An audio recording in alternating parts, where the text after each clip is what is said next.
तर हे टोमॅटोचं रोप आहे आणि याला 2-3 टोमॅटो पण लागलेले आहेत. तर एकच फांदी राहिली होती त्याची अशी, आणि आता त्याला इतके फांद्या फुटलेल्या आहेत हे पहा, आणि फुलं सुद्धा आलेली आहेत.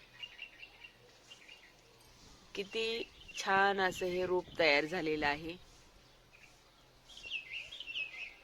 तर हा इफेक्ट आहे मी बनवलेल्या लिक्विड खताचा.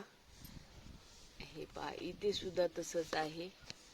एकच फांदी होती आणि किती आता फुलं, कळ्या आणि आलेली आहेत, आणि तिकडे टोमॅटो सुद्धा आलेले आहेत.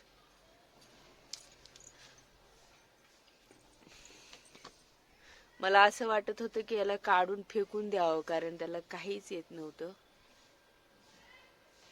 आणि इकडे सुद्धा एक आहे, हे पहा, हे पण तसंच झालेलं होतं.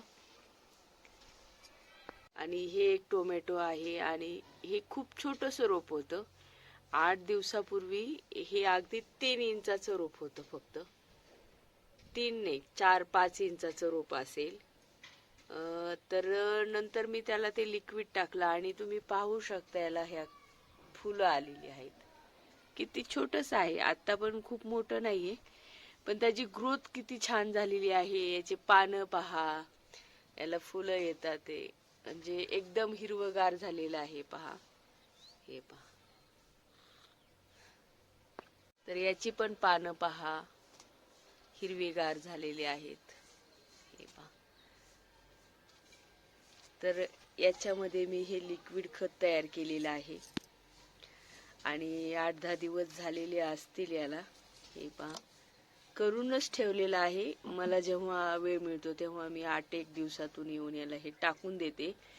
आणि जेव्हा मला असं वाटलं की खूप छान रिझल्ट आलाय, तेव्हाच मी तुम्हाला हे दाखवते आहे. जेव्हा की याला फक्त एकच फांदी राहिलेली होती आणि आता ते मरून जाणार होतं, मी काढून फेकूनच देणार होते. पण नंतरच म्हटलं चला ह्याच्यावरती प्रयोग करून पाहायला काय हरकत आहे. आणि हे आहे केळीच्या साली आणि अंडे मिक्सरमधून काढून याच्यामध्ये पाणी भरलं आणि तसंच ठेवलेलं. तर 8 दिवसापासून मी हे बनवून ठेवलेलं आहे. जेव्हा बनवलं तेव्हाच टाकलं होतं आणि नंतर एकदा कधीतरी थोडंसं टाकलेलं, आणि त्यानंतर हा रिझल्ट समोरच आहे. व्हिडिओ आवडला तर लाईक करा, सबस्क्राईब करा. धन्यवाद.